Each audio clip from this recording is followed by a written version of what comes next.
Assalamualaikum warahmatullahi wabarakatuh. I am Umilhar Gandawali Ajinabil, a student nurse from College of Health Sciences in Mission Marawi City. In this moment, I will be teaching you some tips how to manage your asthma. Before anything else, I would like to thank everyone for coming or being present today. Thank you. I hope each of you will listen well in this today's health teaching, since this will be a great help to you, to your family or your member of family that having an asthma, or even your friends and relatives. Okay, let's start. Before I will discuss how to manage an asthma, what is asthma? Asthma is a long-term disease of the lungs. It causes your airways to get inflamed and narrow, and it makes it hard to breathe. Severe asthma can cause trouble talking or being active. You might hear your doctor call it a chronic respiratory disease. Some people refer to asthma as a bronchial asthma. Asthma is a long-term disease of the lungs. It's hard to breathe the asthmatic patient because it causes your airways to get inflamed and narrow. Asthma is a serious disease that affects about 25 million Americans and causes nearly 1.6 million emergency room visits every year. With treatment, you can live well without it. You might have to go to the ER often or stay at the hospital, which can affect your daily life. These are the three major signs of asthma. First, airway blockage. Second, inflammation. Third, airway irritability. Airway blockage: when you breathe as usual, the bands of muscle around your airways are relaxed and air moves freely. But when you have asthma, the muscle tighten. It's harder for air to pass through. For the inflammation, asthma causes red, swollen bronchial tubes in your lungs. This inflammation can damage your lungs. Treating this is the key to managing asthma in the long run. Airway irritability: people with asthma have sensitive airways that tend to overact and narrow when they come into contact with even slight triggers. Now, managing an asthma. They are first, taking your asthma medicine exactly as your provider tells you. Do this even you feel that your asthma is under control. Dapat inumin niyo yung gamot niyo sa asthma tulad ng pagkasabi sa inyo ng inyong physician or yung doktor niyo para makontrol ang inyong asthma. Second, learn how to monitor your asthma. Some people watch for early changes of symptoms getting worse. Some use a peak flow meter. Your healthcare provider may decide to give you an asthma action plan.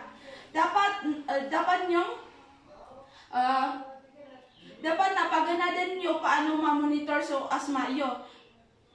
And third, be sure to always have a quick relief inhaler with you. If you were given a prescription, make sure to go to a pharmacy to get inflamed as soon as possible. Dapat niyong siguraduhin na dala-dala niyo ang inyong inhaler kahit saan kayo magpunta. How to controlling asthma triggers. Triggers are those things that make your asthma symptoms worse or cause asthma attacks. Many people with asthma have allergies that can triggers. Your healthcare provider may have you get allergy testing to find out what you're allergic to. This can help you stay away from triggers. First, triggers are dust o yung alikabok. Dapat niyong labhan ang isang kumot ng isang asthmatic patient once a week para hindi ito magka-asthma. At saka yung isa din sa mga triggers ng asthmatic patient ay yung mga pets or alagang hayop. Dapat niyong always i-close yung kwarto ng isang asthmatic patient para hindi makapasok yung mga alagan yung hayop tulad ng aso or pusa. At saka, dapat yung paliguan yung mga alagan yung hayop. At saka, dapat yung asthmatic patient ay hindi naninigarilyo.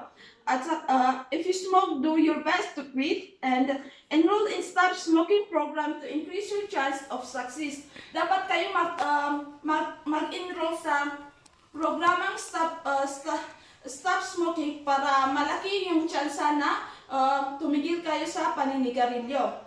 Ask your healthcare provider about medicine or other method to help you quit. Dapat kayo magtanong sa mga healthcare provider kung ano yung gagawin nyo para makatigil kayo sa paninigarilyo. At saka, ask family members to quit smoking as well. Dapat din sabihin niyo sa mga miyembro ng inyong pamilya na tumigil din sila sa paninigarilyo. Don't allow anyone to smoke in your home, in your car, or around you. At saka, sabihin niyo din sa mga miyembro ng inyong pamilya na dapat hindi sila manigarilyo sa tabi niyo upang hindi niya maamoy yung usok ng sigarilyo. On cold or windy days, cover your nose and mouth with scarf. Try to stay away from people who are sick with cold or the flu. Wash your hands often or use a hand sanitizer. If respiratory infection like cold or flu trigger your asthma, use your quick relief medicine as soon as you begin to notice respiratory symptoms. They may include a runny nose or stuffy nose, sore throat or cough. For the follow-up care, make a follow-up appointment as directed. Follow your asthma action plan if you were given one. Call your healthcare provider or immediately go to the nearest health facility if you feel the following symptoms: severe wheezing, shortness of breath or di ka paginawa, trouble walking or talking because of shortness of breath, blue lips or fingerness,